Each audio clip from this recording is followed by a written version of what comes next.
Okay, so good evening, everyone. On behalf of the School of Law of UCLan, the University of Central Lancashire in Cyprus, the Institute of Certified Public Accountants of Cyprus, IPAC, and the Chartered Institute for Securities and Investments, CISI, in the UK, as well as the CISI National Advisory Council in Cyprus, of which I am proud to be a member. It is a real pleasure to welcome you all this evening to the second CPD webinar in the series on using good governance against bad practices, the role of professionals in the UK, Cyprus, and beyond. Now, today's topic will cover fraud and bribery and what can be done to confront them. The three institutions that I have just mentioned that are involved in this collaboration, one academic, one regulatory, and one professional, all with international remit, have in common the facilitation, promotion, and dissemination of high-end knowledge to their respective members, including students, learners, researchers, legal, accounting, financial, and other professionals, and the wider public, so that each and every one can enhance their strategic position with regards to law, compliance, ethics and integrity, and rule of law and justice within their own areas of expertise. UCLan Cyprus is very proud to enjoy memorandums of understanding that it has in place with IPAC and the CISI, which are further evidence of the long-standing mutual commitment and relationship of the university from which everyone benefits. I'm personally delighted to be representing the CISI this evening, and I would like to express our gratitude to our educational partner, UCLan Cyprus, for putting together this impressive CPD series and allowing us to participate. Our partnership brings together the best of academic and vocational education. Students are given the opportunity to pass vocational qualifications alongside their traditional degrees, therefore enhancing their employability, as well as supporting the sector towards utilizing the appropriate skills that are required for maintaining high professional industry standards. In addition, we have the opportunity to partner on thought leadership and discussions such as the one we're having tonight to bring the latest developments to our membership and practitioners in the form of continuing professional development, which we all know how important it is in terms of keeping abreast of industry developments, especially in the area of regulatory compliance. For those who are not familiar with the Chartered Institute for Securities and Investment, the CISI in short, we're a professional body, an educational charity with our heritage in the London Stock Exchange. The CISI was formed by practitioners over 30 years ago, and currently we have 8 representative offices outside of the UK, and we're driven by the needs of practitioners and our membership, of course. We have a portfolio of internationally recognized qualifications covering capital markets, wealth management, compliance, risk, operations, and much more. And our membership is focused on the provision of continuing professional development and promoting integrity and ethics across all disciplines. In Cyprus, we have a very engaged National Advisory Council chaired by Charles Haralambous, and we're committed to growing and serving our membership. To find out more, I would recommend you that you join the final webinar of the series, where you will have the opportunity to join the Speak Up whistleblowing debate. I would also like to warmly thank our distinguished speakers, all very fine legal practitioners and scholars, for their willingness and enthusiasm to speak to us today, despite their busy schedules. Furthermore, I would like to extend our thanks to all participants, as well as the colleagues, all of our colleagues that have worked on today's event across all 3 institutions. It is a pleasure and honor to be able to engage with such diverse participants to this webinar, including students, academics, and professionals, and the wider public. Before I continue, please be reminded that this webinar is being recorded for the purpose of widening access to educational resources, and that you have been asked to consent to this. I would please kindly ask you to keep your cameras and microphones off and to use the chat function in the Microsoft Teams classroom to raise questions or make comments. If you do not wish to appear on the recordings, you are reminded not to use the chat function. Can I please also remind that all of our speakers and other participants that take part tonight, they do so for educational purposes in an educational setting. Accordingly, what each participant will provide verbally, electronically, or otherwise must not be accepted or interpreted as either legal advice or any other form of advice. You may view the material provided at your disposal in the Microsoft Teams classroom, which you're free to take away from this webinar and use with the necessary acknowledgements. Subject to the professional background of each attendee, participation may contribute to their formal or informal continuing professional development, personal development, or other self-managed learning and development needs. Cyprus registered lawyers have been asked to provide their registration numbers that UCLan Cyprus may report their CPD hours for this webinar onto the CBA platform. However, it's necessary to attend most of the webinar in order to collect these hours. Let me now turn to tonight's topic, fraud and bribery, and what can be done to confront them, which forms part of the fundamentals of the CPD portfolio of all three institutions in association with legal and other practitioners and scholars. Judging by the diversity of participants tonight, the topic is of ever-growing importance to all professions across all jurisdictions as frontline defenders of good governance principles vis-à-vis bad practices. For the past few years, the School of Law of UCLan Cyprus has been organizing knowledge transfer and knowledge exchange events for professionals around the rule of law, compliance, but also AML, dispute resolution, and ethics on a regular basis in the form of seminars, conferences, public lectures, trainings, and online activities. And every time there's been an effort to ensure free and open access to educational resources emanating from these events. I therefore invite you to check the UCLan website as well as its newly formed established Jean Monnet Center of Excellence on the rule of law and European values. Now, turning to tonight's event, I'm very privileged to welcome, in order of appearance, Dr. Klearchos Kyriakides, Senior Visiting Fellow at the School of Law of UCLan Cyprus, Dr. Demetra Loizou, Lecturer in International Criminal Law and Humanitarian Law at the School of Law of UCLan Cyprus, and Dr. Henrik Andersen, Associate Professor at the Department of Business, Humanities and Law of the Copenhagen Business School in Denmark, and Senior Visiting Fellow on the Rule of Law and Sustainable Development at the School of Law of UCLan Cyprus. We will then have the opportunity to listen to our discussant, Professor Stéphanie Shaelou, Head of School and Professor of European Law and Reform at the School of Law of UCLan Cyprus.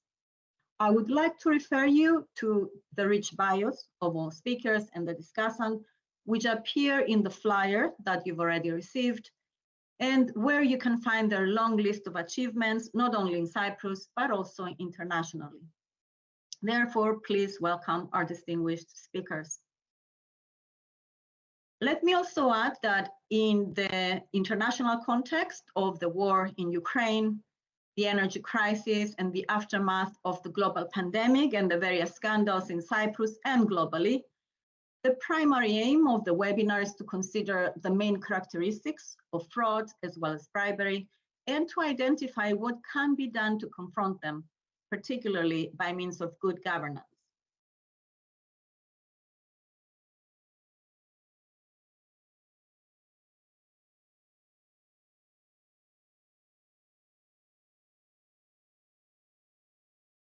In this respect, the webinar aims to firstly define what is meant by fraud and bribery, and in that context, distinguish between active bribery and passive bribery and fraud.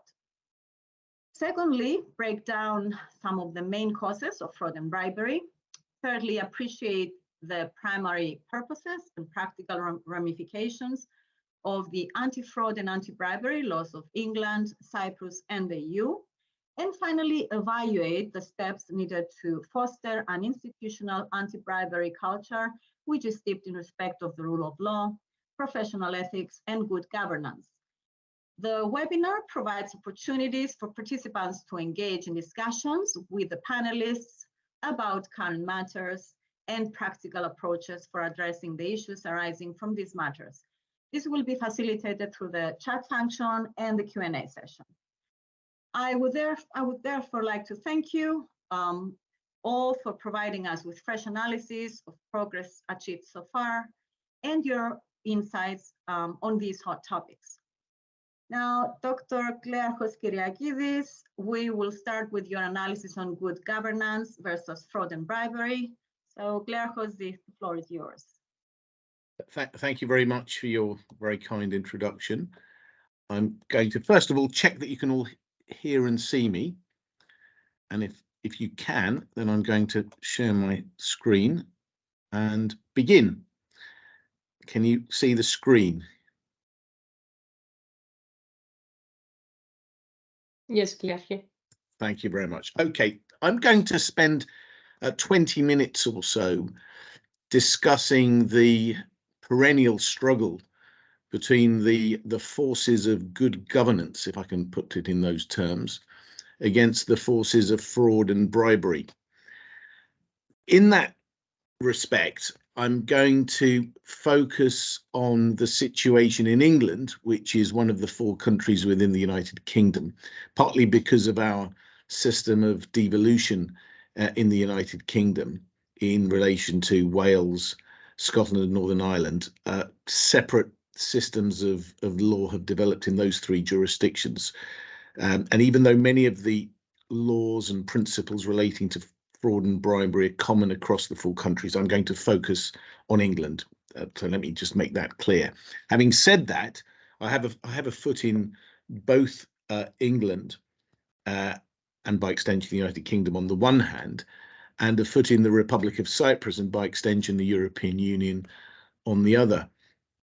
So even though my approach is very English, I have been influenced by my roots in and close association with the Republic of Cyprus, where I've been academically based since 2015. In more recent times, I've been based in Greece. But what I wanted to say at the very outset was the following, that what I've found on a very personal level since moving to the Eastern Mediterranean in 2015 is that this part of the world is not only blighted by the adverse consequences of colonialism, conflict, and clientelism, which is one of the main drivers of corruption.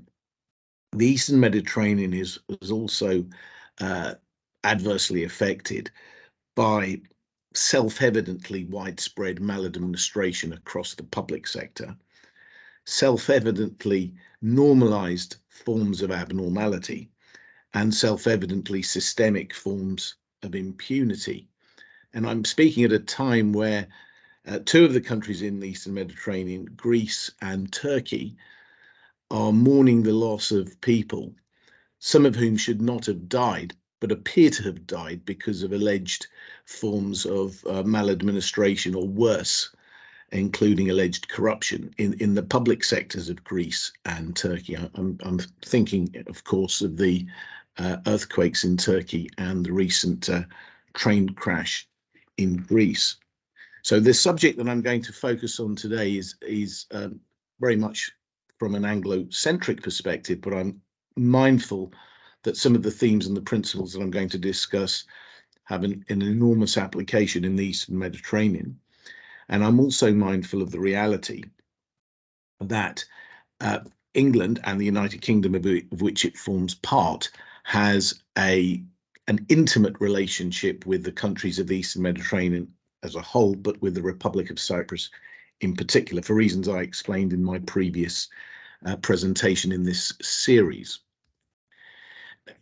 So what I'm going to do is address 5 questions. I'm only going to touch on them, but they're the 5 on the screen. I'll go through them briefly. Let's begin with the question, what is meant by fraud? Well, if one opens the Oxford English Dictionary, one finds the following definition of fraud. Fraud is criminal deception. It might also be the using of false representations to obtain an unjust advantage or to issue the rights or interests of another. And as a result of that, fraud may constitute an act or instance of deception, an artifice by which the right or interests of another is injured. It could also be interpreted, therefore, as a dishonest trick or stratagem. And there are various other definitions in the Oxford English Dictionary that I won't go through now.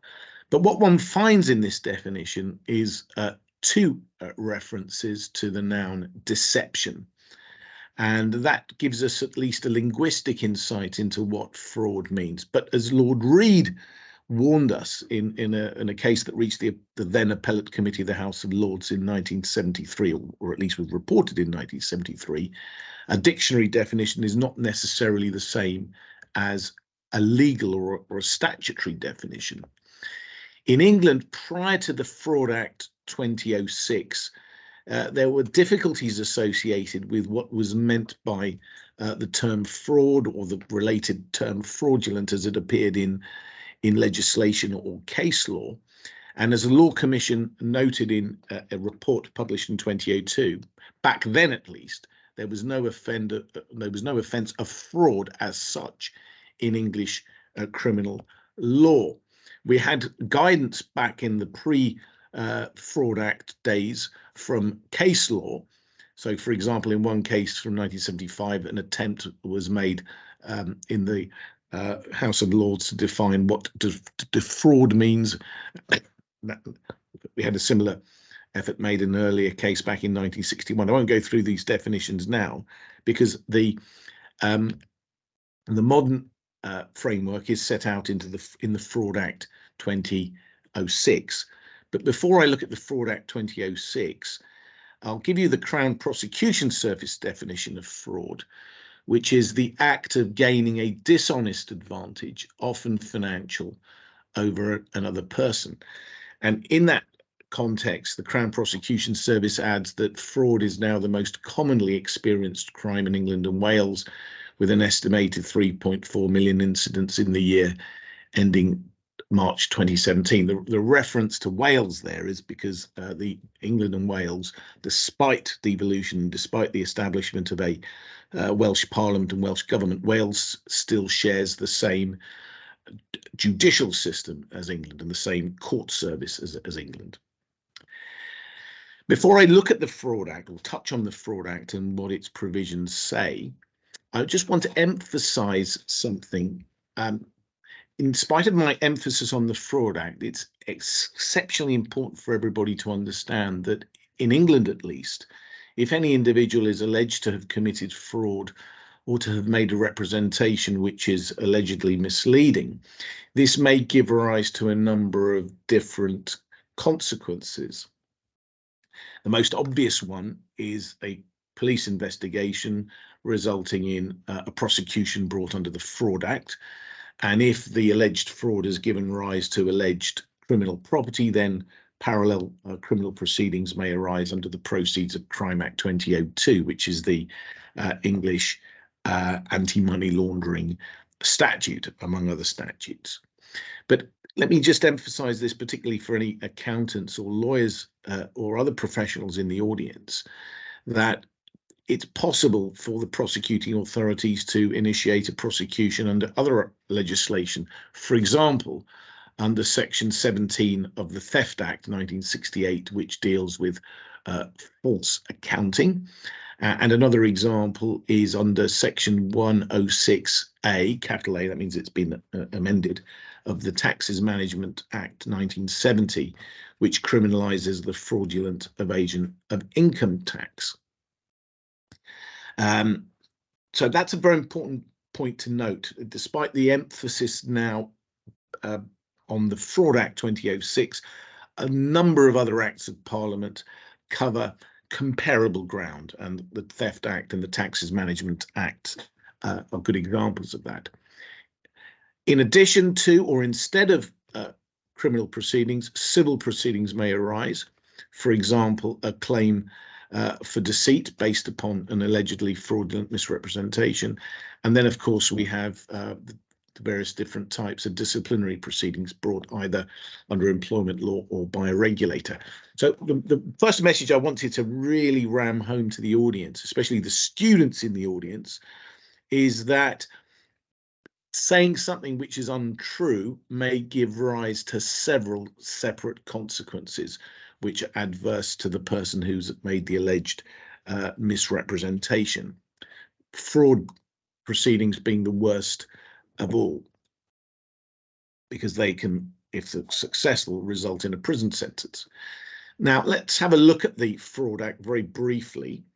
The Fraud Act, if I read here from the explanatory notes to the Act, which are not part of the Act but are published alongside the Act, the explanatory notes provide the following synopsis of the Act. The Act provides for a general offence of fraud with three ways of committing it, which are fraud by false representation, fraud by failing to disclose information, and fraud by abuse of position. So here you have the three types of fraud that are embedded within the Fraud Act 2006. The explanatory notes go on to explain that the Act creates new offences of obtaining services dishonestly and of possessing, making and supplying articles for use in frauds. And it also contains a new offence of fraudulent trading applicable to non-corporate traders. I'm going to focus on the three ways in which fraud may be committed under the, let me rephrase that, the three ways in which the Fraud Act 2006 criminalises various forms of behaviour. The first, yes, that's the Fraud Act guidance published by the Crown Prosecution Service, which I encourage everybody to read, but I'm not going to go into it today. Here we go. Section 1. Section 1, fraud. This is the first of the three, sorry, this is the section that pinpoints those three types of fraud that I've just mentioned. But it's section 2 that provides the first substantive type of fraud built into the Fraud Act 2006, and it's described as fraud by false representation. I'll just read section 2.1 without looking at the other the other subsections in section 2. What is fraud by false representation? Well, here's the definition. A person is in breach of this section if he A, dishonestly makes a false representation, so that's the factual side of the criminal picture, and B, intends, there's the mental element, B, intends by making the representation, 1, to make a gain for himself or another, or, not and, or to cause loss to another, or to expose another to a risk of loss. And subsection 2 adds the representation is false if it is untrue or misleading, and the person making it knows that it is or might be true, untrue or misleading. So that's the first type of fraud that is criminalised by the Fraud Act 2006, fraud by false representation. That requires a false representation to be made. It requires a positive act that results in something. Section 3 is somewhat different. This is fraud by failing to disclose information.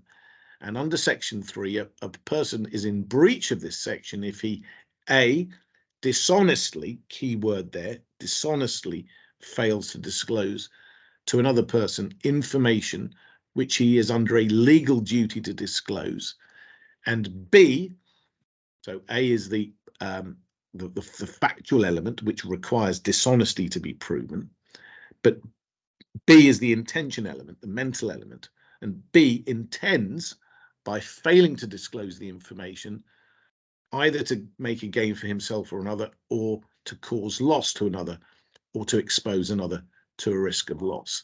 So that's the second type of fraud that's criminalised by the Fraud Act 2006, fraud by failing to disclose information. And the third type, excuse me, the third type of fraud that is criminalised by the Fraud Act 2006 is fraud by abuse of position.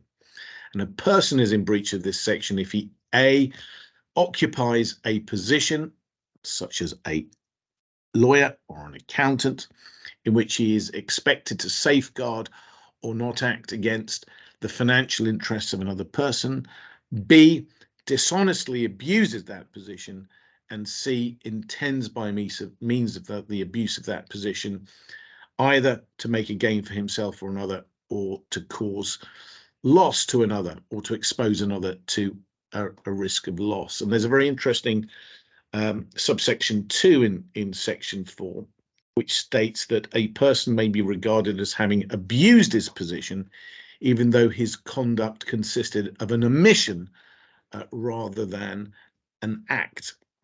So that, ladies and gentlemen, is the third of the substantive provisions in the Fraud Act 2006, which criminalises fraud by abuse of position. And there's a number of cases that one can use to illustrate the application of the Fraud Act. And here's a very recent example involving a former member of Parliament, Jared O'Mara, who was found guilty of actually, I'm not going to try and summarise the case. I'll just let you read the summary provided by the Crown Prosecution Service in its press release of the 8th of February 2023. My notes are on the Microsoft Teams folder. He was just to very briefly make the point. This was an example of what we find regrettably from time to time in the United Kingdom, whereby a serving or a former member of Parliament is found guilty of criminal offences. It's a sign that the rule of law doesn't work perfectly, of course, but by and large, the rule of law works in the United Kingdom. We don't seem to see the rule of law working to the same extent in the Eastern Mediterranean. I'll go no further than that. But I just wanted to make the point that the case involving Jared O'Mara and another, which reached Leeds Crown Court, is an example of not only the application of the Fraud Act 2006, but it's an application of how and why the rule of law must apply to everybody, including members of Parliament or former members of Parliament. I just want to say one or two final things before I leave the subject of fraud and very briefly go on to the issue of bribery. The COVID-19 pandemic and the response of the UK government have not only created fresh opportunities for fraudsters to flourish, they've also raised or begged the basic question as to whether, as the pandemic unfolded, the UK government always told the truth, always behaved lawfully, and always behaved ethically. We tend to focus, when we're looking at the issue of fraud, at the individual or the corporation that is allegedly involved in fraud or has been found guilty of fraud. But the UK government, I would suggest, has very grave questions to answer as to whether it is responsible for any fraud. And I'm not the first person to raise this issue. Another person to raise this issue was the Minister of State in the Cabinet Office and the Treasury, with responsibility for fighting fraud, Lord Agnew, who made a string of exceptionally grave allegations in the House of Lords on the 24th of January 2022 before handing in his resignation letter from the government that was then headed by Prime Minister Johnson. He made a really quite exceptionally appalling, a series of allegations of appalling behaviour within the UK government. For example, he alleged that schoolboy errors were made allowing for more than 1,000 companies to receive bounce-back loans as part of the government's pandemic survival scheme to support the economy, even though those companies were not trading when the pandemic struck. You can read the allegations in Hansard, and you can read the response of the Labour Party on Hansard and the UK government's response on Hansard. I'll just tell you what the UK government said in response through a ministerial statement given by Michael Ellis QC MP, as he then was in the House of Commons on the 1st of February 2022. He acknowledged that the sheer volume of schemes introduced and the speed with which they were designed and implemented meant it simply was not possible at the time to prevent every instance of fraud and error. And I accept that. And he was not only speaking as a Paymaster General, but as a former Attorney General and indeed former Solicitor General in the UK government. So the point, the other point that I want to make, therefore, is that one tends to think that frauds are committed by individuals or potentially by companies or partnerships or other entities in the private sector. But here we have allegations, exceptionally grave allegations made that the UK government was responsible, at the very least, for not spotting fraud taking place. And it's one of a number of allegations or pieces of evidence that I could present to you, but I haven't got the time to do that. So in just the last few minutes, let me just give you a broad overview of bribery. Can I just ask how many minutes I have left so I can just pace myself appropriately?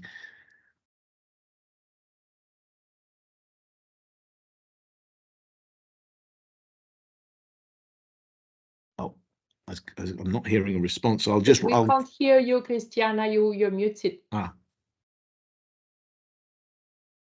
Christiana, Yes. Can you tell me how many? At least you have five minutes at least. Yeah, that should Thank be you very much. Mm-hmm. Thank you, Christiana. So I'll just give you an overview as to what is meant by bribery. Again, I'll begin with the Oxford English Dictionary, which defines bribery as the giving, offering, or promising of a sum of money, gift, or other inducement to someone in order to influence his or her behavior, especially to persuade him or her to act in one's favor. The taking or acceptance of such a sum of money or other inducement. And an instance of that could fall within the definition of bribery. So what we have here is the giving, offering, or promising of a sum of money, gift, or other inducement to somebody else to influence his or her behavior. That's the dictionary definition. And one finds discussions of what is meant by bribery in a number of reports. I'm just giving you two there. One is a report by a committee chaired by Lord Wolfe, former Lord Chief Justice, published in May 2008, and another discussion of what is meant by bribery and its implications is found in a Law Commission report of 2008. I mention those two reports because they form part of the background to the Fraud Act 2010. The Bribery Act 2010.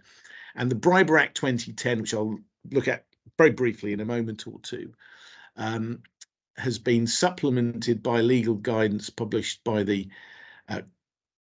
Director of the Serious Fraud Office and the Director of Public Prosecutions, both of whom have emphasised to us that the Bribery Act 2010 creates two general offences of bribing another person, which is what is meant by active bribery, and the offence of being bribed, which is what is meant by passive bribery.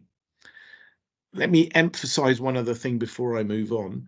A person outside the United Kingdom, but closely connected to the United Kingdom, may potentially fall foul of the Bribery Act 2010. The reasons are set out within the Bribery Act itself, but there's a very helpful analysis of that particular issue in one of the practice notes published by the Law Society of England and Wales, published in September 2022 and made freely available on its website at the link that I have on the screen. So section 1, I'll just pinpoint the key issues here. Section 1 of the Bribery Act criminalizes the offence of bribing another person.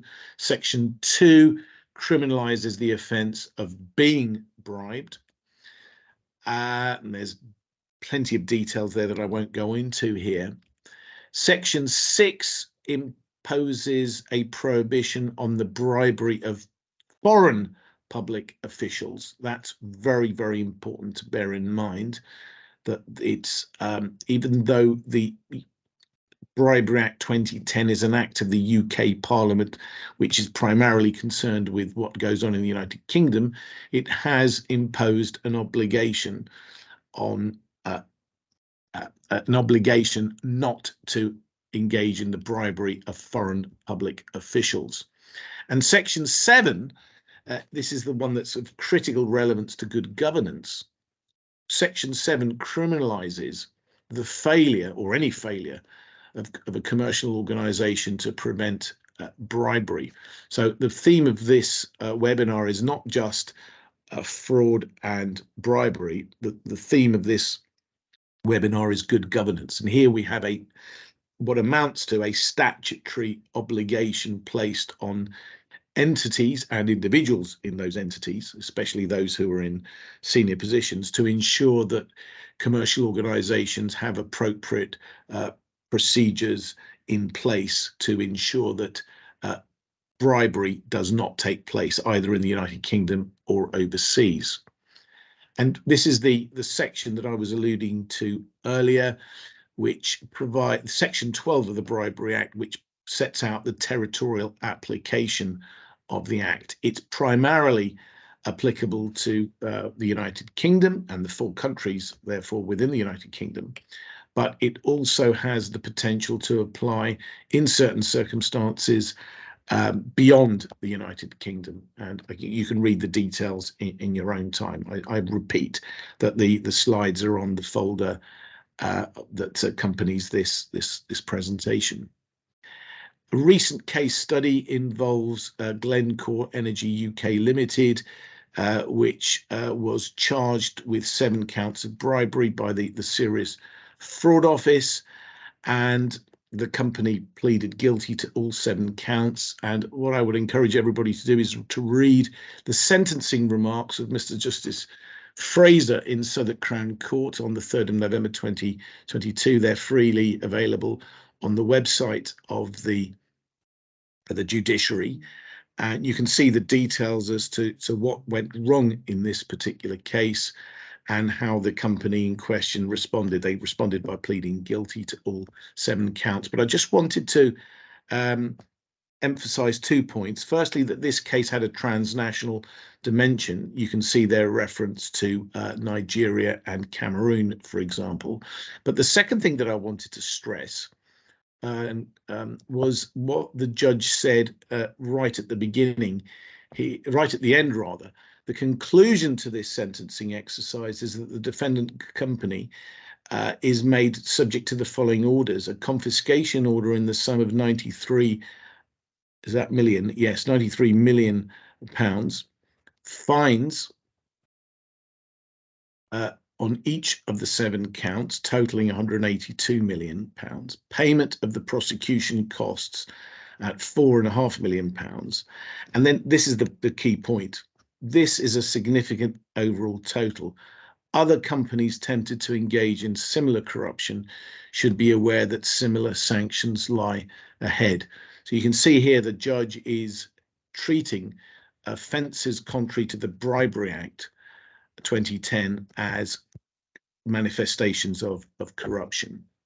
So in closing, let me draw your attention to the press release issued by the Serious Fraud Office in the aftermath of that case, the various responses of the company in question on its website, and let me now come to the final question that I'm only going to touch on this. What's the difference between money corruption and political corruption? Well, the answer's found in a judgment of the House of Lords in the case of McGill and Porter. This arose from the gerrymandering case that affected the the City of Westminster, which is a municipal council in London. Now, I'm mentioning this because until now, my whole emphasis has been on bribery, which involves money and the handover of money or the receipt of money, which in circumstances which fall foul of the Bribery Act 2010. But what Lord Scott of Foscott, the judge, said in the McGillan-Porter case is that there are various different types of corruption. And the two he singled out were, on the one hand, political corruption, and on the other hand, money corruption. And I want to emphasize to the audience that there are types of corruption that take place that are clearly at the Bribery Act end of the spectrum, but there are other types of corruption which are which fall within the definition, or this definition, of political corruption. I'll just read to you briefly what Lord Scott said. This is a case about political corruption. The corruption was not money corruption. No one took a bribe. No one sought or received money for political favors. But there are other forms of corruption, often less easily detectable and therefore more insidious. And in my experience of living in the Eastern Mediterranean, this is the form of corruption that is prevalent, it's normalized in far too many sections of society, and it goes on with the connivance of people who ought to know better. In this particular case, gerrymandering was at play, but look what the judge said. Gerrymandering, the manipulation of constituency boundaries for party political advantage, is a clear form of political corruption. So too would be any misuse of municipal powers intended for use in the general public interest, but used instead for party political advantage. That's the key point. And what we have in far too many parts of the Eastern Mediterranean are modes of behavior that are not necessarily greased by the grant or the receipt of bribes, but they are modes of behavior that seek to promote an improper, unfair, or otherwise inappropriate party political advantage.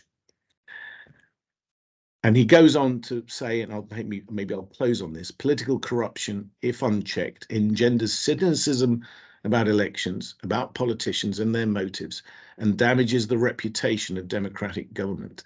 Like Viola's worm in the bud, it feeds upon democratic institutions from within. And that phrase is taken from Twelfth Night by William Shakespeare.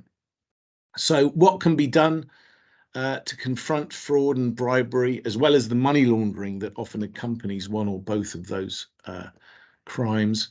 Well, we need to have a greater emphasis on the rule of law, professional ethics and good governance. And in my last few slides, I set out some ideas. The first idea is that we need to understand that there is this web of crime, as the UK authorities put it, that we need to have an anti-crime culture. We need to have a culture of stopping, challenging and protecting. That takes us to whistleblowing, which is the final theme of this series. We need to understand how fraud and other forms of corruption take place, and we need to support activities at the grassroots upwards. I've left you on the slides with some further reading that you can access freely online, partly from the UK government and partly from the House of Commons and House of Lords. And I'm going to bring my presentation to a close, having run out of time. Thank you for your time and patience. Thank you. Thank you, Klearchos. This was very enlightening. And indeed, you know, the forms of fraud and bribery and corruption keep evolving and taking different forms based on ever-changing conditions. And the government needs to step in and be more proactive, for sure. We will have some questions later on. I have some on my own, but I'll wait until the end. Now we continue with Dr. Demetra Loizou, who will analyze the subject of fraud and counterfeiting of non-cash payments. Demetra, the floor is yours. Good evening, everyone. It's a pleasure to be with you. And I will talk about something not completely different to what Klearchos has said, but I will be discussing fraud from the EU perspective, and I will be focusing on non-cash means of payment, and I will explain a few things about it because I think this is something that an increasing number of professionals, whether in the private or public sector, need to confront and become familiar with. My presentation will focus on the 2019 Directive 713 of the European Parliament and of the Council on combating fraud and counterfeiting of non-cash means of payment. Now, as I was saying, the fight against fraud, especially when it comes to non-cash payment instruments, is of vital importance and of relevance more than ever before to all professionals, whether we are from the public or private sector, and all of us who have a role to play in confronting, preventing, and fighting fraud through good practices with respect to the rule of law. Now, let me provide you first with some background information. The 2019 directive was adopted on the 17th of May 2019, with the deadline for its transposition on the 31st of May of 2021. Now, Cyprus transposed the directive in April 2021 with the adoption of the law on combating of fraud and counterfeiting of non-cash means of payment, Law 51/1 of 2021. Therefore, the transposition of the directive in the Cypriot legal order was this time timely. With the 2019 directive, the EU established new rules on combating fraud and the counterfeiting of non-cash means of payment. So we will need to do a bit of explanation later on as to what exactly do we mean when we refer to non-cash means of payments, other than the fact that we don't refer to cash. Now, the directive replaces the previous framework decision on combating fraud and counterfeiting of such means of payment. Now, why was this change deemed necessary? Now, the framework decision no longer reflected current realities and insufficiently addressed new challenges and technological developments, such as virtual currencies and mobile payments. Now, several problems undermine the effectiveness of the previous instrument, including outdated and incomplete definitions. Certain crimes could not be prosecuted effectively because offenses in different legal systems were framed and criminalized differently or not criminalized at all. Similarly, there were differences on the national level when it came to the criminalization of acts which were preparatory to fraud. Also, the level of penalties, the level of sanctions vary between member states. Differences also in the allocation of jurisdiction further hampered cross-border investigations and their effectiveness. Lastly, another obstacle, and I just highlighted some of the main problems, was the issue of underreporting to national authorities cases of suspected fraud. Now, let me put in a wider context the extent of the problem. In 2019, fraud using cards issued in SEPA, the single European payment area, reached 1.87 billion euro. Now, although fraud data only exists with respect to card payment, cards are the most important non-cash payment instruments in the EU when it comes to the number of transactions. Therefore, it is important to deal effectively with non-cash payment fraud, as it represents a threat to security. Overall, the directive seeks to ensure an adequate level of protection against digital frauds, and in this way to complement the existing framework provided by the Council of Europe Convention, the Budapest Convention. The reform of the framework decision, and basically its replacement, was considered particularly necessary in order to update the EU's response to new technologies involving payment instruments that are beneficial to customers and businesses on the one hand, but also increasingly benefited criminals on the other hand. As a result, the new rules must also be seen in the wider, broader context of the EU's efforts to provide better cybersecurity. According to the preamble of the directive, fraud and counterfeiting of non-cash payments are threats to security, as they represent a source of income for organized crime and are therefore enablers for other criminal activities, very serious criminal activities, such as terrorism, drug trafficking, and human trafficking. Therefore, there is a very important connection between fraud and other serious forms of criminality. Above all, the directive harmonizes the criminal conduct of natural or legal persons in relation to non-cash means of payment. It updates and expands the notion of non-cash means of payment to non-corporeal, and I will return to this in a bit, non-corporeal instruments and digital values, and updates and reshapes the offenses, including the preparatory acts, which I will refer to in a bit. The directive establishes minimum rules in the area of fraud and counterfeiting non-cash means of payments in relation to what? In relation to the definition of criminal offenses, the relevant penalties and sanctions, and effective investigations and cooperation. Basically, facilitates prevention of offenses to effective, or at least this is the purpose, to effective investigation and cooperation. And lastly, it makes particular note and has relevant provisions when it comes to assistance and support to victims of fraud. The member states, however, are free to adopt or maintain more stringent, more strict criminal rules, including through broader definitions for the crimes and harsher sanctions and penalties. Now, the directive includes common definitions in the areas of fraud and counterfeiting.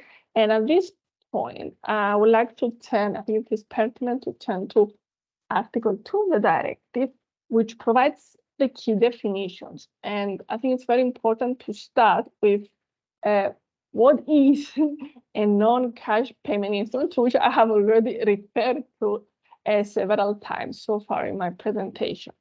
A non-cash payment instrument means a corporeal or non-corporeal protected device, object, or their combination. And let me emphasize the next part, one that enables the holder or user to transfer money or monetary value, including through digital means of exchange. Therefore, this ability to transfer money or monetary value is of key importance to the definition of a non-cash payment instrument. So let me make a couple of remarks here. Firstly, the definition explicitly and effectively expands the notion of non-cash means of payments to non-corporeal instruments. Secondly, and very significantly, the concept of a non-cash payment instrument within the context of the directive should be understood, and I will be referring to again to the preamble of the directive, should be understood that the instrument puts the holder or user of the instrument in a position to actually enable a transfer of money, as I have told you, or monetary value, or to initiate a payment order. So by way of example, unlawfully obtaining a mobile payment application without the necessary authorization should not be considered as an unlawful obtainment of a non-cash payment instrument, as it does not actually enable the user to transfer money or monetary value. Hence, the directive applies to non-cash payment instruments only insofar as the instrument's payment function is concerned. Some other key definitions, which we don't have the time to explain all of them in detail, are what is a protected device object or record, a digital means of exchange, a virtual currency, information system, computer data, and of course, what a legal person is. But let me say a couple of things about virtual currencies. Criminal liability has now also been extended to virtual currencies and digital wallets. According to Article 2 of the directive, a virtual currency means a digital representation of value that is not issued or guaranteed by a central bank or other public authority, but one which is accepted by natural or legal persons as a means of exchange. Now, let me proceed to the offenses provided for in the directive. In Articles 3 to 8 of the directive, the directive defines a constitutional element of contact which is considered to be criminal. First of all, we have fraudulent use of non-cash payment instruments in Article 3. Articles 4 and 5 provide and criminalize acts which are preparatory to the commission of fraud. Article 6 makes particular reference to fraud committed in relation to information systems, whilst Article 7 concerns tools which may be used to commit fraud. All of the above offenses, in order to be offenses, must be committed with intent. On occasions, there is also a requirement for specific intent. For example, Article 4 criminalizes possession or procurement of corporeal non-cash means of payment for fraudulent use. To start with, what is fraudulent use of non-cash payment instrument as this is defined in Article 3 of the directive? According to Article 3, again, as always, when committed intentionally, the following conduct is considered to be a criminal offense. Fraudulent use of stolen or otherwise misappropriated, unlawfully appropriated non-cash means of payments, or fraudulent use of counterfeit or falsified non-cash payment instruments. Now, Article 3 lists the offenses relating to criminal conduct that directly and immediately constitute fraud, namely the fraudulent use of payment instruments, including both stolen and counterfeited ones. The offenses apply to all payment instruments, whether corporeal or non-corporeal. So this also covers fraud committed using stolen or falsified payment credentials or other records enabling or used to facilitate a payment order or other monetary transfer, including transfer of virtual currency. Articles 4 and 5 provide for offenses preparatory to the fraudulent use of payment systems. These articles set out offenses related to criminal conduct that, while not immediately constituting the actual fraud leading to the loss of property, are committed in preparation for fraud. These include the theft or counterfeiting of a payment instrument and various acts involved in trafficking of those stolen or counterfeited instruments. It also includes possession, distribution, or making them available to be used fraudulently, including cases where the offender is aware of the possibility of fraudulent use. Let me turn to Articles 4 and 5 in a bit more detail. So Article 4 deals with corporeal non-cash payment instruments, while Article 5 is non-corporeal non-cash payment instruments. Article 4 provides for theft or appropriation, fraudulent counterfeiting or falsification, or possession and procurement, again, for fraudulent use. Article 5 is important because at the last, clearly, we have the extension of criminalization. We have an equivalent provision to non-corporeal, non-cash payment instruments, again, when committed intentionally. So intention is, the mens rea is a necessary part of the offense in all cases. Let me tell you something by way of example. Someone has their hand up. Is it a question or should we leave it at the end? It's a mistake, Demetra. Ah, okay. Now let me tell you something by way of example. Demetra, you have about 5 more minutes. Oh, so then I will need to rush. It's very interesting, but yeah, I think we should move a bit faster. Maybe we can allow a few more minutes since we went over, the time allowed for Klearchos, but Okay. yeah. Okay, I will be more aware Okay. of the time then. Thank you very much, Okay. Christiana. All right. So let me give you quickly an example from Article 5A. Under Article 5A, which provides for unlawful obtainment of non-corporeal instruments, phishing should be criminalized. I mean, what is phishing? We may have heard it in the last few years, or were the victims of phishing. Now, phishing is an attack that attempts to steal your money or your identity by getting you to reveal your personal information, such as your credit card number. And in this case, cyber criminals quite often pretend that they are reputable companies, friends, or even acquaintances, and you get a fake message, and that message contains a link to a phishing website. Article 6 concerns fraud in relation to information system. This provision distinguishes between illegal system interference and illegal data interference. And in order for the crime to be completed, we need the transfer of monetary value, which causes unlawful loss of property to another. Now, this provision has been included with the view to criminalizing contacts such as hacking a victim's computer or a device in order to redirect the victim's traffic to a forged online bank website, thus causing the victim to make a payment to an account controlled by the offender. It also covers other forms of criminal contact, such as farming, which again exploit information systems to make an unlawful gain for the perpetrator. Let me proceed. Other offenses concern tools used for committing offenses, such as production, sale, procurement, or otherwise making available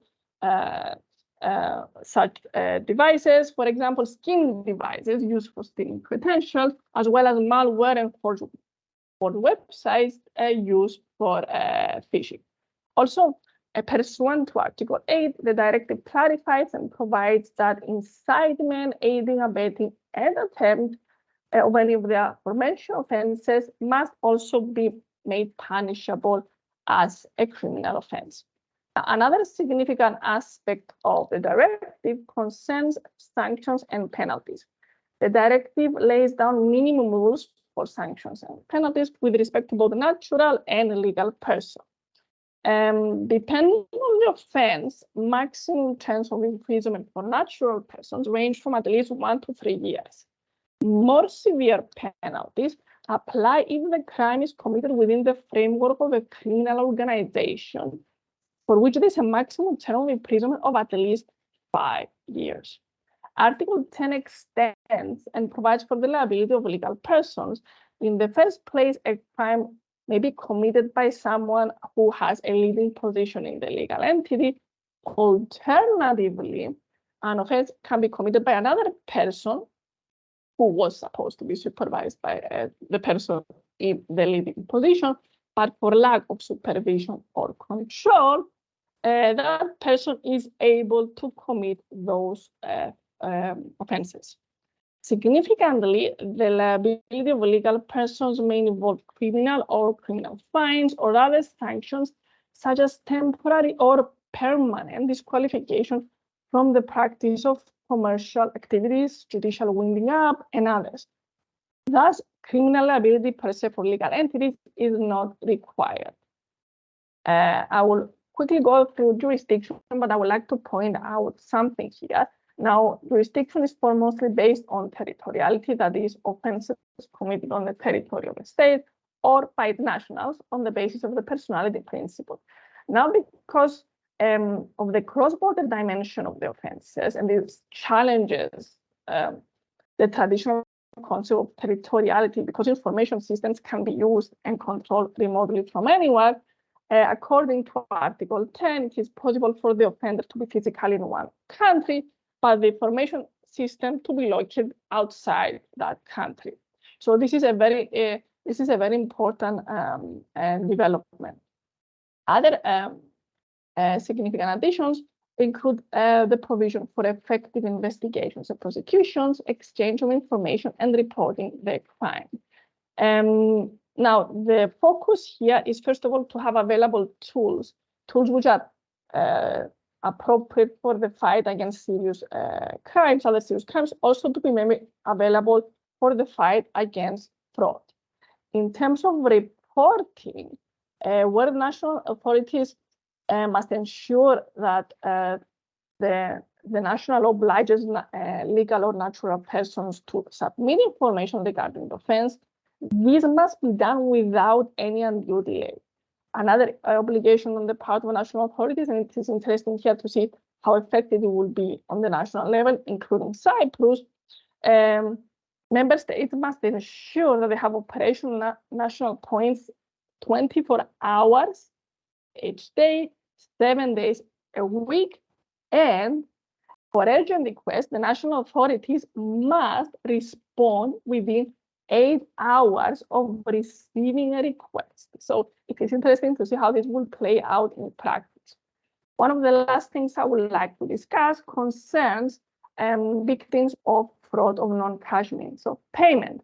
Now, the directive here strengthens the support towards victims. Basically, it takes the pre-existing rules with respect to supporting victims of crimes and adjust them with respect to victims of fraud, and in particular, victims of fraud on non-cash means of payment.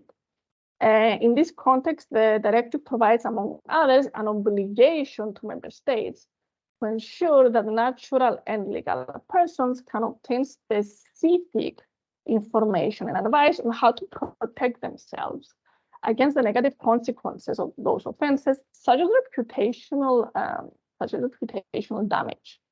In terms of prevention, of preventing fraud in particular, member states are mandated, pursuant to Article 17, to take appropriate actions such as information and awareness raising campaigns and research and educational programs. Now, let me say a few things by way of conclusion. I hope I didn't really overstep my time. Overall, the drive behind the adoption of the directive was to deal with the significant gaps and differences in member states' law in the areas of fraud and counterfeiting of non-cash means of payment, which had a negative impact in terms of obstructing the prevention, detection, and sanctioning of those types of crimes and other serious crimes related to and enabled by them. In turn, these factors undermine judicial cooperation, police cooperation, and their effectiveness with a negative impact in internal security. Therefore, I think it is very interesting to see what will happen in the next few years. And I think this is highly relevant for practitioners in Cyprus, the UK, Denmark, and countries interacting with them, in particular other EU member states, to see the extent to which the implementation of the directive will contribute to the fight against fraud while promoting respect for the rule of law, professional ethics, and good governance. Thank you very much, and I hope I didn't talk too much. Thank you, Demetra. This was a very enlightening presentation, and it seems like the area of fraud and counterfeiting of non-cash payments is an ever-increasing complex issue, and creative one. Good luck to the governments and authorities in coping with fighting against it. So now we continue with our last speaker for tonight, Dr. Henrik Andersen, who will provide a very his own angle, a very interesting analysis of my subject based on the different dimensions prevailing in Denmark. So Henrik, the floor is yours. Right, thank you very much. And let me apologize, I've just lost my camera. So, but let me see if I can share my my screen with you. Okay. I can see the screen, Henrik. You can see the screen. Yeah, it's Klearchos. Very good, very good. And that is probably also more important than seeing my face. So, right, but thank you. so much. What I want to talk about is really what I call 5 dimensions and a but from Denmark, with focus on corruption. I should say before I start my presentation that bribery, it's a crime under the Danish Criminal Act, and whether you are in the giving or receiving end of bribery, you can be sentenced for up to 6 years in prison. Now, but as I said, I would like to address corruption issues, or perhaps not so much corruption really, because usually Denmark is ranking quite high on this ranking list about least corrupt countries. We've seen Transparency International that Denmark is ranking as number 1. And you know, you might ask, why is that so? Is that just because Denmark is such a perfect country? And before we kid ourselves too much, we shouldn't ignore the fact that corruption, it has thrived in Denmark, and it can come again. We have to be extremely careful, of course. Several dimensions that can lead to corrupt practices. Now, if we take a look at Denmark, if we saw just after the Second World War, when the institutions, they were very damaged, and the economy was very very low, we also saw some high corrupt practices in Denmark. And for example, the Danish police, it was not until in the early 50s that we sort of had managed to get corrupt practices away from the Danish police. So we should not think when we see those rankings that everything has always been fine in Denmark. We have had a lot of corruption, but things have sort of stabilized. And there are some dimensions that I want to talk about in that respect, and that they may have an impact on the low level of corruption. One is an economic dimension, another is cultural, then there's educational and institutional, and then finally the role of the media. And if we first of all look at the economic side, now, if you're in a society where most people have quite decent wages, they have to weigh in here whether, in order to engage in corrupt practices, is that really worth it? So if most people think, okay, I'm quite well off, I can go to the supermarket and get the things I need, we might lose the incentive to try to get some of these advantages that comes from bribery. But having decent wages, it requires also a system that can give those decent wages. In Denmark, we have some very strong labor unions, and the relationship between the labor unions and the employer organization, it's very well balanced. We will usually see that it's not a governmental issue as it is in other countries. Government does not engage in the relationship between the employer organizations and the labor unions. These organizations, they have an agreement between them on how to solve all these issues about the right to strike. When is that? And it's really a contractual issue between the labor unions and the employer organizations. So when it comes to the negotiations about the wages, it is up to them to decide it, and that means that we don't have any governmental interference into that. Having strong labor unions, it also means that the workers, they have quite a say in what the wages should be, and generally in Denmark, the wages, they are quite high. At the same time, there's also a very strong welfare system. And that welfare system, it costs a lot of money, and that means that the tax rates are also very high in Denmark. So do people like to pay their taxes? I think in general, when you see what do we get from pay the high taxes in respect of welfare, that most Danes will say we are okay with paying the high taxes because we have free education, we have a free health system, and various advantages from the public sector that will sort of, you feel the benefit, a higher benefit from paying the taxes than if you had a system where you didn't do it. But of course, when we pay those high taxes, there are also some implications about people who try to cheat the tax system.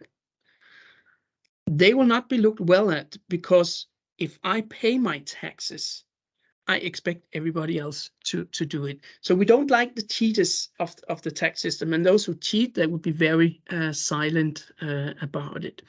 So, but there is an economic situation to this part of the element of corruption. I'm not saying that just because we have high wages, it doesn't mean that people, they don't want to have more. However, there is a cultural side that fits into it, and that might take that dimension of wanting more to take that down a bit. And that cultural side, it is what we call the law of Jente. And the law of Jente, it is based on a novel by a Norwegian writer back in the 30s. He wrote a book about a fictitious village called Jente. But what this Norwegian writer really was writing about, it was a book about the Danes. How are the Danes? And when I say don't show your Ferrari here, it is because in that fictitious village, and what Axel Sandemos is writing about the Danes, what are the rules of the Danes? Well, we see it here. Don't ever think that you are anything special. So that means don't show off. If you show off, you will be looked down at. Don't ever think that you are as good as we are, or that you are smarter, or don't think that you are good at anything. So, and when we look at these rules of Jente as a sort of an expression of Danishness, we can say, well, there are some sides to it where you, for example, you will easily meet, you can meet the prime minister riding the bike through town. Some years ago, I met the climate minister in the train. She was just there with her dog. I met the former prime minister just walking freely in the airport, which was a surprise to my wife, who's from Venezuela, where you cannot see any former prime ministers or ex-presidents or anything like that walking just like that. But that's because you will think that in reality, the prime minister is no better than I am, and he should definitely not show, or she should not show, that they're better than us. In reality, the way that we consider it is that they work for us. I am the employer, they are the employee. The law of Jente, it probably describes the Danes quite well, I think. And there are some sides to it. We can say there are the advantages with it. Also, when we try to look at the Danes and corruption, because it means also that there is a particular focus from the newspaper side in particular on the public spending, and how do different politicians and public servants, how do they act? We have special laws about gifts to public servants, but we will have the scrutiny from the media in every spending we do. And that can go from this example I have here, a former prime minister, he liked to smoke. And since there was a non-smoking rule in the public buildings, including in the department of the prime minister, he had to establish a smoking cabin. The price of it was 20,000 euro. And believe me, the media, they focused on those 20,000 euro, taxpayers' money. Were they well spent? Why couldn't the prime minister, instead of having a smoking cabin inside his office, why couldn't he just take the elevator down and step outside and stand in the yard and take a cigarette instead?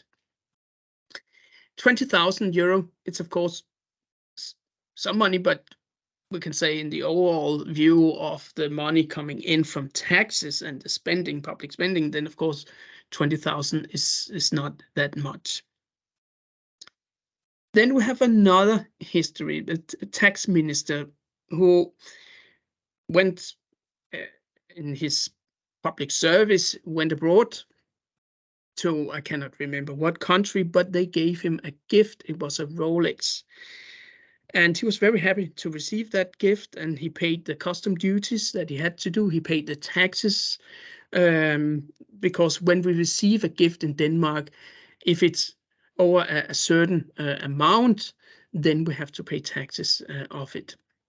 However, he had to return it because he was not allowed as a public servant to receive a gift of that amount, around 8,000 euros. You're allowed, as a public servant, you're allowed to receive a bottle of wine, for example, or a book, but you cannot receive a Rolex worth 8,000 euros. But we can also see this, perhaps as I call it, pettiness, with this scrutiny that is about how do public people who work for the public, how do they spend the money? And also a very good example, there was this in the municipality, the mayor and some of the people working for the municipality, they went on a trip. And on that trip in the evening, they had some wine, but the price of each bottle was around 100 euro. That made headlines in the Danish newspapers, because was it really fair that they would go out and get good wine, a price 100 euros per bottle, when they were actually public servants?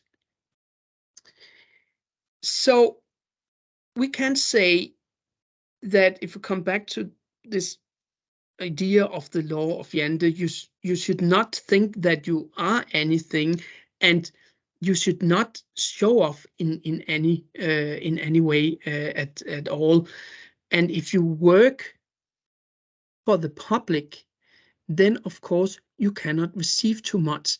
That would be considered, in the law of Jante, that would be considered violation of these rules, really. So you have to be extremely careful with how you spend the money that you have from your public account. Now, besides a cultural dimension, we have also an educational side that I want to address. And I should say these dimensions I'm talking about, they are also intertwined in a way, and they're not in any particular ranking order. But we have the Public School Act.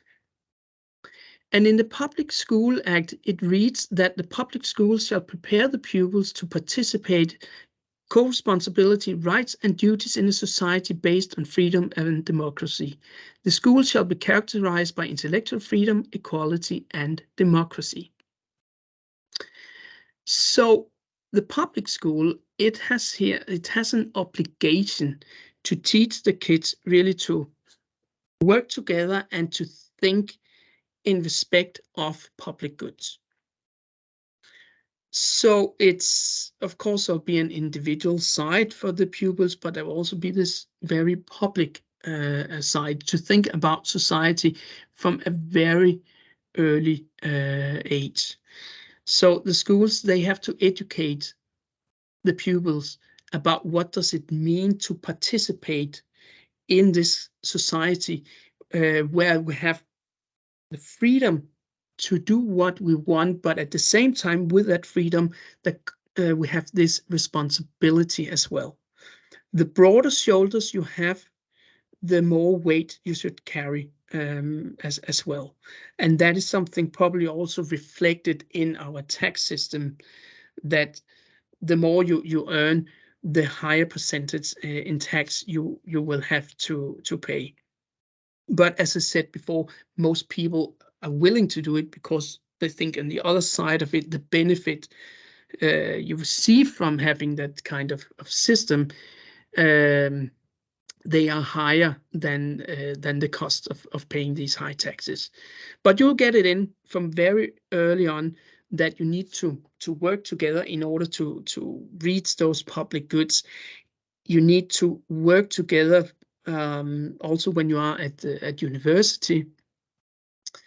Here at Copenhagen Business School, we have for our law program, the undergraduate students, they have, before they're going to write a bachelor thesis, they will actually have 2 projects where they will have to work together as a group. So there is an educational push as well, that schools, they must have a part of bringing up children in a way to think about public goods, what will benefit society, not necessarily just what will benefit me as an individual person. Then there's an institutional dimension. There are actually 2 elements in this that I want to address. One is this relationship between the politically appointed leaders and then government agents. I should say in Denmark, we have the Ministerial Responsibility Act, and that act, a violation of a ministerial responsibility for a minister, it's a crime, it's a constitutional crime, and you can be sentenced to jail for doing it. And the relationship between the ministers politically appointed and then on the other hand, the government agents, it is of course something that is also important to understand the independence of the government agents. They are protected by employment law, and of course they have crashes with politicians. And I think one of the latest cases we've seen, that you might have heard about it, the separation of asylum seekers case, where the minister then for immigration, she had a fight with the public servants of the immigration department, because she wanted to separate married asylum seekers. That was a violation of the law. So the government agents told her that that was a violation of the law, and she said, I am the head of this department, and as the head of the department, you have to do what I instruct you to do. And that is correct. They did it. It was a violation of the law, and the consequence of it was that we had this impeachment of that minister, and she was sentenced to jail by this special tribunal that would be established in those kind of cases. Then we have a recent one, and probably still ongoing, the Mink case during the COVID-19 period, where there was some we weren't really sure how much danger it was, but there were some from the health authorities, this assumption that mink, they got a specific type of COVID, and there would be a danger that that could affect a lot of other animals in the area, and that all minks in Denmark, they had to be destroyed. Now, there came an order from the government to destroy all minks, which of course affected the producers of mink. The problem was there a legal basis to do so? And that was very questionable whether it was there or not. The Prime Minister had consulted the government agents or the public servants about this issue, and they had from different departments all said there is a legal basis to do it. But the reality is that there probably wasn't a legal basis. Now that will fall back to, as it's been so far, going back to the governmental agents here. Did they err in the assessment of whether there was a legal base for it? However, having said that, we cannot ignore the fact that we've seen the past few years an increase in the political pressure on government agents to do what the politicians they like, and that is of course a problem, and that's where we will see the labor unions. They are stepping in order to protect the government agents, because again the separation between politicians and those that run the department, it is very important, so they can give neutral advices to the politician in charge. Then I also have a story from my own time when I was a young agent at the Danish Energy Agency, and the one the head of the government agents there, he sent back some cakes we received. We had a contract with a consulting company that had done some work for the Danish Energy Agency, and finished the contract. And as a thank you, this consulting company, they sent each unit in the Danish Energy Agency a cake. No, a cake, just a cake. They were sent back because, according to the director of the Energy Agency, that could potentially lead to later on speculation about bribe should this company another time get a contract with the Danish Energy Agency, and therefore we could not receive these cakes. They were sent back. And we might say, okay, cake, it's such a small thing, but what the director of the Danish Energy Agency, his view was that we cannot put ourselves in such a position where anyone at any point can speculate about these matters, and therefore we cannot receive these cakes. So they were sent back. Now the institutional dimension also goes into what perhaps should be really a cultural one, but it's sort of institutionalized into Danish society. That is the role of associations. And when I say associations at grassroots level, the whole Danish society is about associations. There's associations for everything. That can be for kneading, sports, music, crafts, languages, everything. And it's based on this idea that you, as a Danish citizen, you participate in the local society, you engage voluntarily in these kind of associations. So we come back to this idea that we sort of brought up to think not only individually, but also how can we somehow give something to society. So we'll see a lot of Danes participating in these associations voluntarily, and that means that you're not there really to receive anything. Of course, these associations, when we look at the law about them, they will have some tax exemptions, and that means that also there can come money into these associations that can be spent on the particular issue that this association is aiming towards, again, sports or language or whatever. So that is an important part of Danish society, I would say.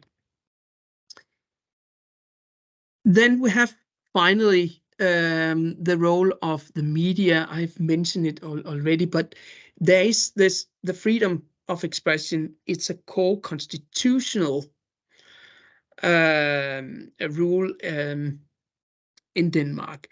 And the media, they can step very far, in particular in respect of scrutinize the public spending, and in particular looking into those in public service and politicians. What do they receive, and how do they spend the money? So we have this Danish Public Information Act, and it is applied thoroughly by the media to look into all sort of receipts that politicians or other public servants that they send into the system when they have been out on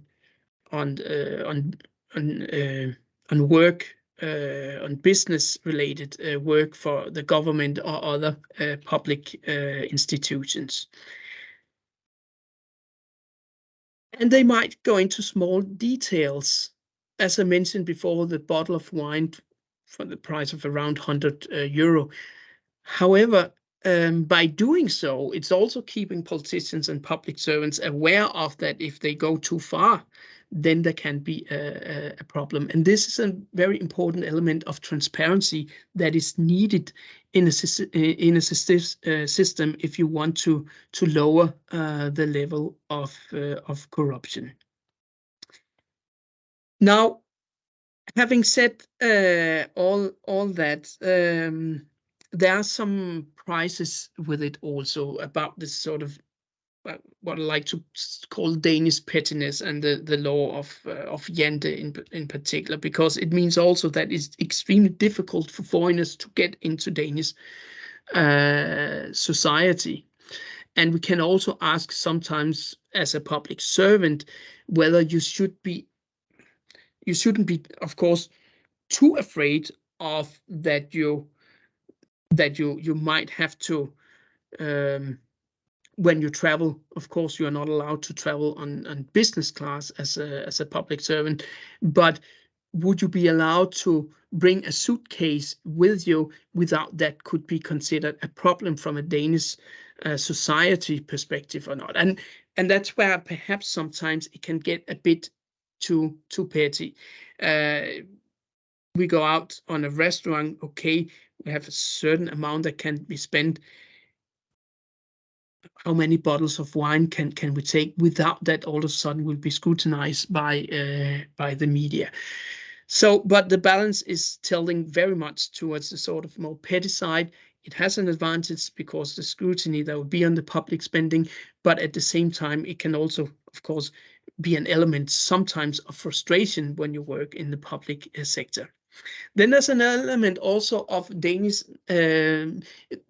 being naive in a way, because perhaps we believe in this system too much that we completely forget that there might be something happening that we simply don't see because we close our eyes, believing so much in public authority.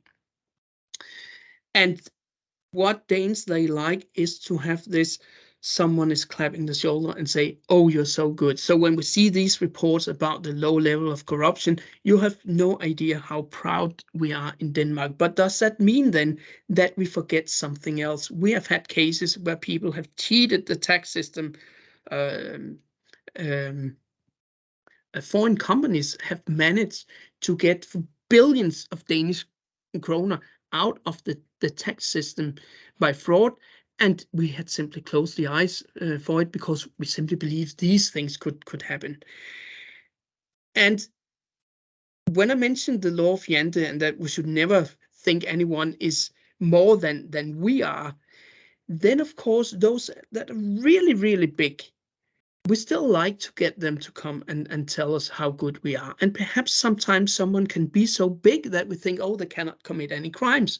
So we ignore it. No, of course they will not do that. We have companies in Denmark that get advantages that other companies they don't get because they are so big. But we sort of need them, and we are actually quite proud of having these companies here.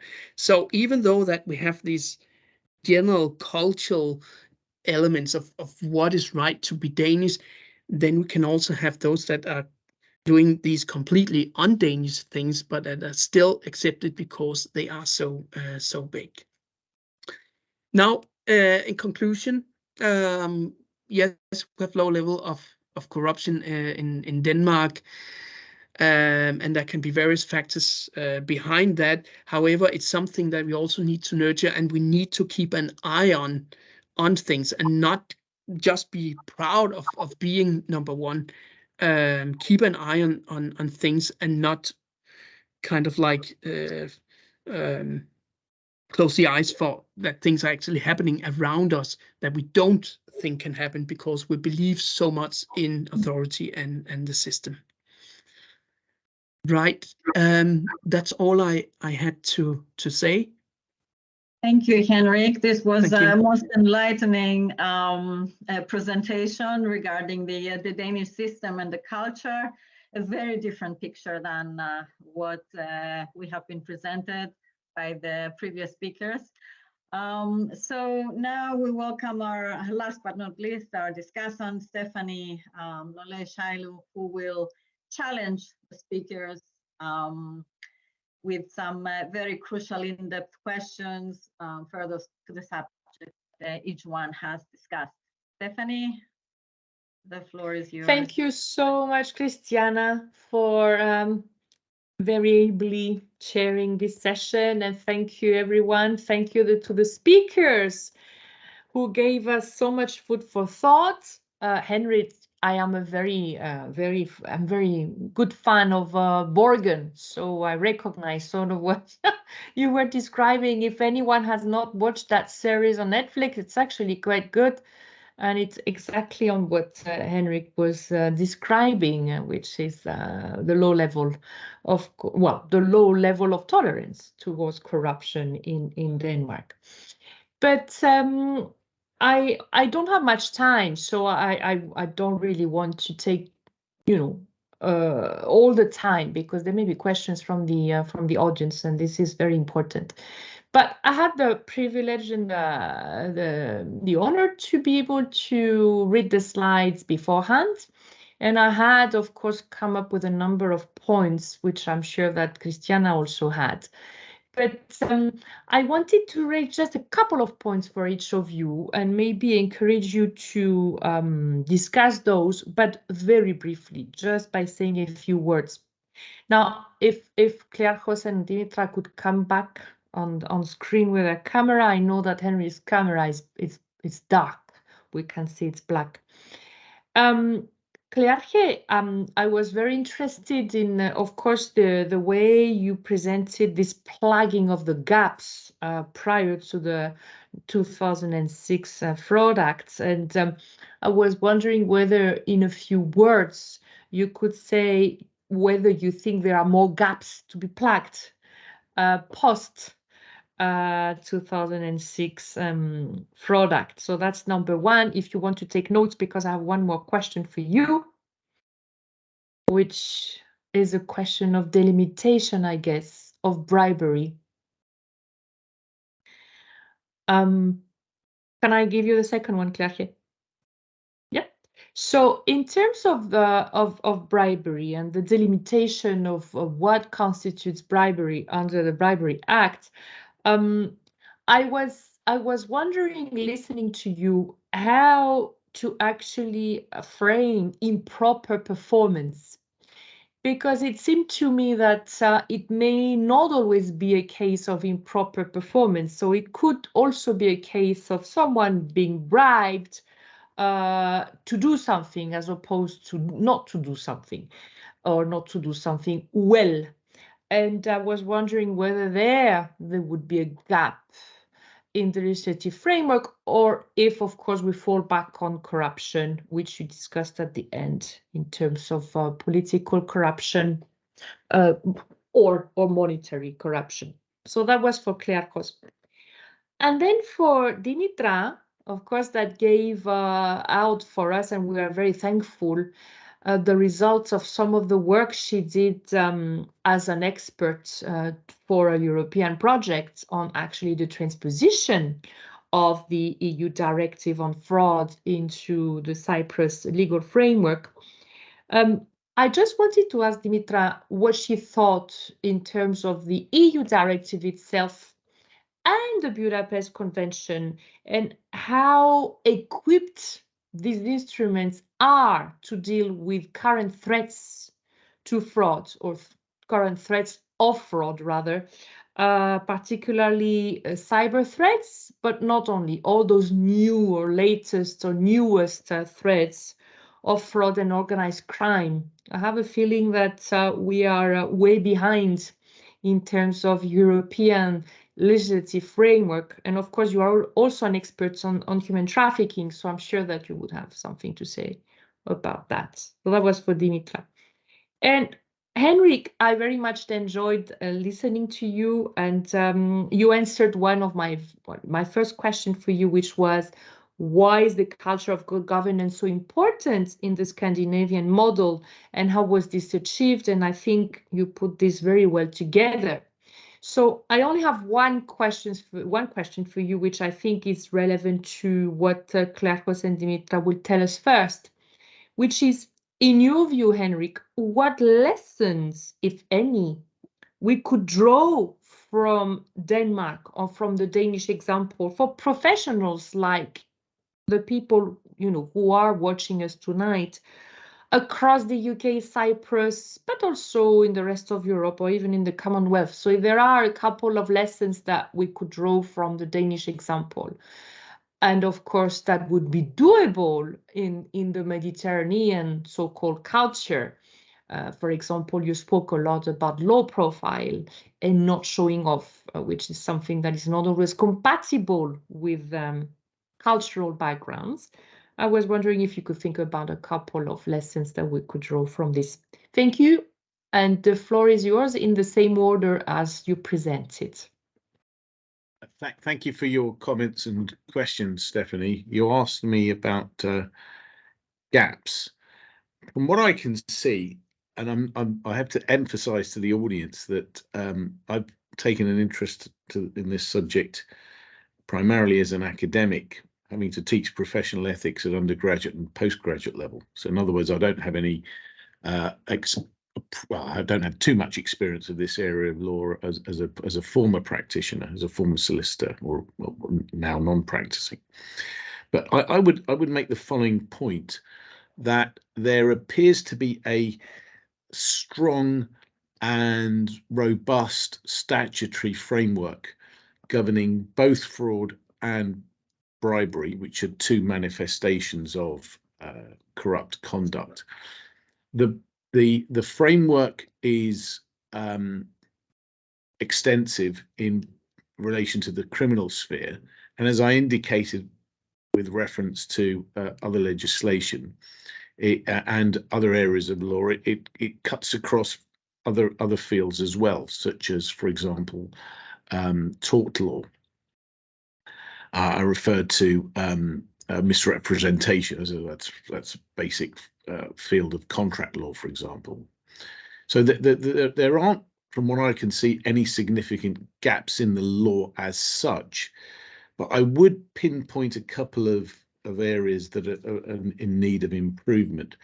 I went to the website of the Crown Prosecution Service and found some very good legal guidance, published legal guidance on how prosecutors should address the Bribery Act 2010, and that legal guidance is primarily aimed at prosecutors in the Crown Prosecution Service or the Serious Fraud Office, but it's also open to the public, and therefore it has a widespread educational value. There's a provision right at the bottom. It asks you to click on various supporting links. One of the supporting links is called The Approach of the Serious Fraud Office to Dealing with Overseas Corruption, but it's unavailable. As it says, it's currently being revised. The previous edition is dated 2009. In other words, it predates the Bribery Act. So from what I can see, there appears to be a severe delay in the Serious Fraud Office publishing its guidance on how it deals with overseas corruption. And that is partly a product of the difficulties involved in bringing a prosecution in England in relation to alleged bribery conducted overseas. But that doesn't undermine the significance of the Bribery Act. There is another gap. It's more of a transnational gap, whereas on the one hand, certain jurisdictions, such as the one we have in England, take a hard line against bribery, both at national and international level. There are other jurisdictions which either have a very soft anti-bribery legislative regime, or they have a strong anti-bribery legislative regime, but it's not enforced in practice. And that means that many institutions in the United Kingdom are effectively operating on an unlevel playing field at a transnational level. With respect to your other question, which concerns improper performance, all I would just say is reiterate the point that I made in my presentation, that even though quite often in CPD presentations or seminars such as this one, we tend to focus on one area of law. Today it's criminal law in respect to both fraud and bribery. One's always got to think about the civil law, the non-criminal law implications of any alleged crime. So when we're dealing with, for example, let's take the Republic of Cyprus as an example, and I'll finish with this thought. We need to think about having a good, robust criminal law framework that clamps down on fraud and bribery, the two subjects I've focused on today. But we also need to have changes in, we need to have a strong, robust framework of public law to clamp down on, for example, procedural impropriety or other forms of conduct that are not necessarily criminal but in breach of public law. But finally, and this takes me to Henrik's presentation, we need to have a almost root and branch change of culture, where some of the bad practices that have become normalized are rooted out of society. And this big-headed snobbery and looking down on people culture that we have in certain parts of the Republic of Cyprus, that needs to be rooted out.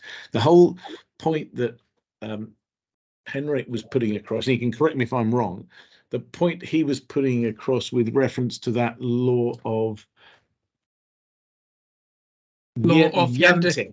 Yes, I quite like that because it promotes a sort of a meritocratic horizontal culture. And what we have in far too many parts of the Republic of Cyprus is a top-down culture with a powerful man, normally a man, it can be a woman potentially, is normally a powerful man with a network of people and underlings underneath him, and power is slipping from the top down, patronage is dispensed from the top down, and an inherently unhealthy clientelist culture is fed from the top down, and that is something that is very difficult to remove, but in my judgment it must be removed from Cypriot society. Otherwise we're going to carry on as we have done for the past few centuries, with corruption being one of the manifestations of that clientelist system, which benefits, I have to say, far too many people. That's why they don't want to remove it.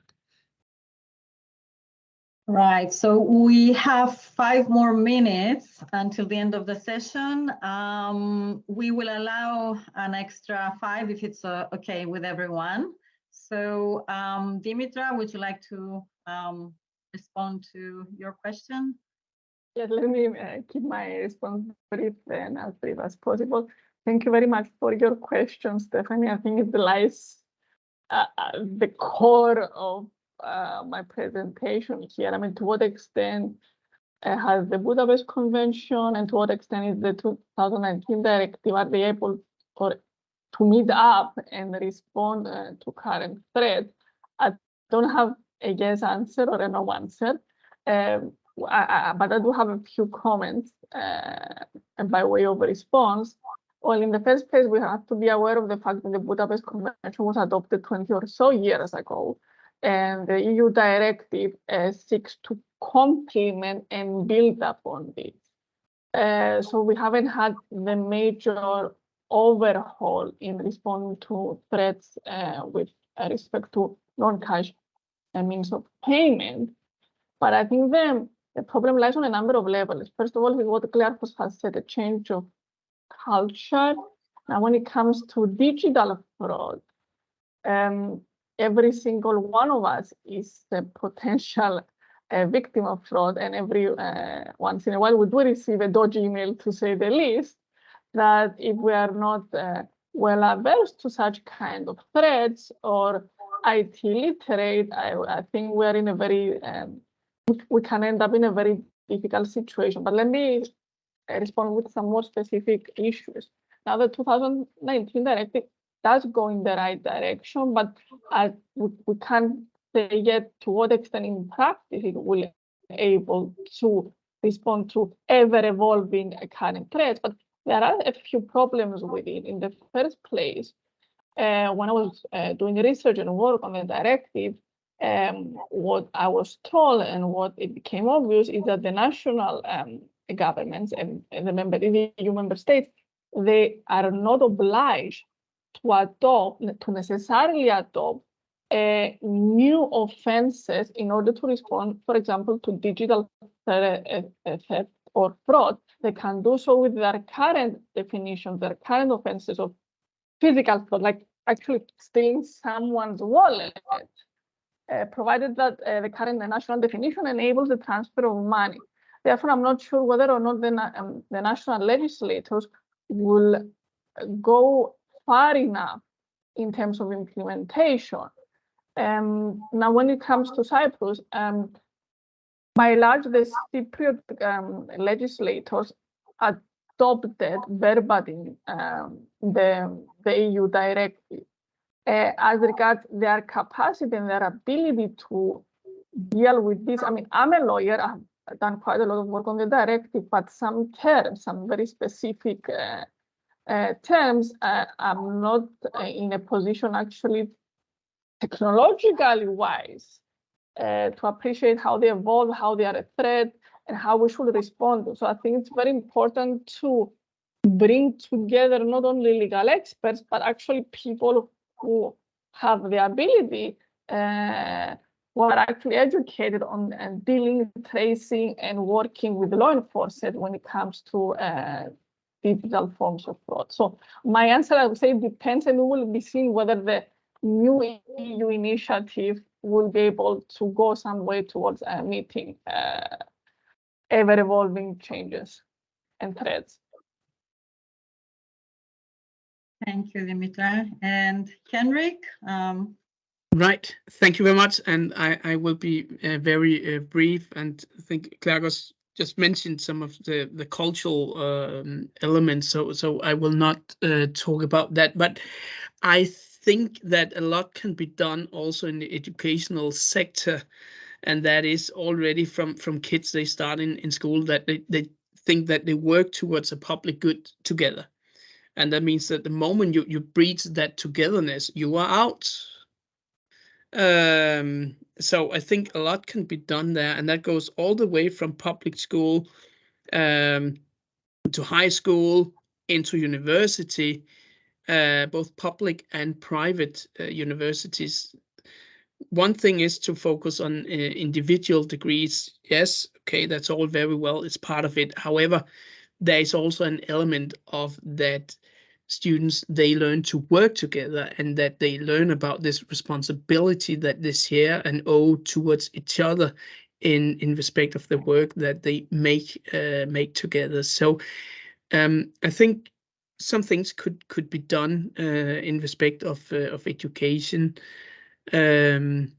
And then I don't know how the media, how they work, if they love to scrutinize into small elements of where public servants, they spend money, how they spend money. I don't know about that, but I think the media is also a very important actor in this, that public servants, they know that someone's actually looking over the shoulder, and that is even if you go down and you buy 2 Cokes instead of 1, for a small cake event at your at the public institution you work for. Thank you. All right, thank you, Henrik. Thank you, I'm satisfied, Christiana. Thank you.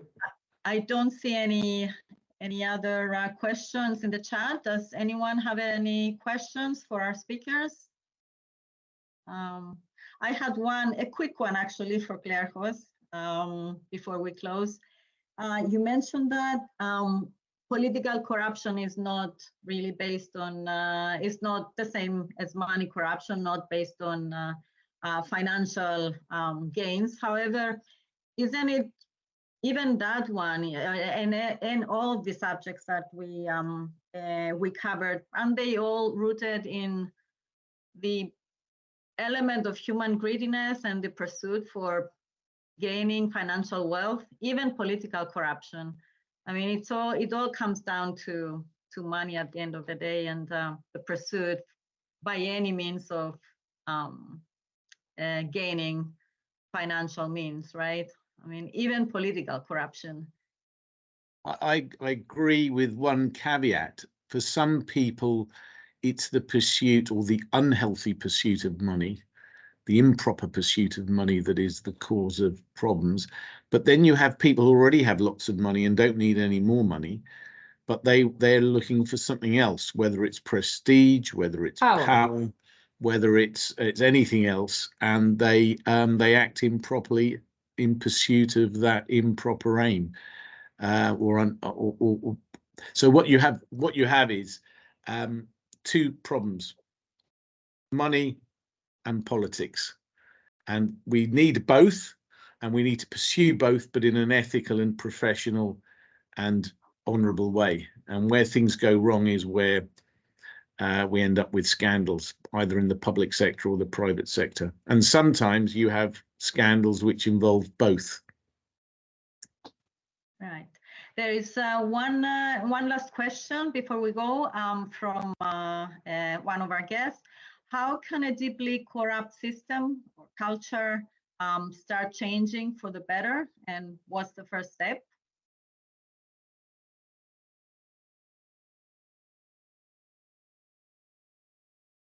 Stephanie's answered it. Who would like to take that? I will take that. Yeah, I'll take that. Thank you very much. I was just typing in the chat because we've got to end the webinar, unfortunately. And I was saying to our colleague who's asked the question that I think what Henrik said about education should make us think and reflect. This is what we're doing here tonight together. Actually, and education is not only in the schools, it's of course also professional development as part of lifelong learning. And I would encourage or invite everyone to check the resources of the Center of Excellence on the Rule of Law and European Values, the Jean Monnet Center of Excellence we have at the school, the CROLEF, because that's exactly what we do via this Center of Excellence. So you will find a lot of resources that are meant to understand deeply what are the issues and how we can address them and participate and contribute actively to the resolution or to the improvement of a systemic problem or of a corrupt or perceived to be corrupt system. So I would encourage everyone to do that. Thank you very much. Well, I'm afraid we have to, we've come to the end of the session. Thank you, everyone. It's been a most enlightening 2-hour webinar. Thank you for all the participants and our speakers. And may I remind you regarding the next webinar, which is on the 23rd of March on transnational economic crime and what can be done to confront it. So I invite you all to join on the 23rd of March. Thank you again and have a good evening. Thank you. Thank you so much. Thank you all. Thank you, everyone. Thank you, Christiana, for sharing. Thank you. Thank you, everyone.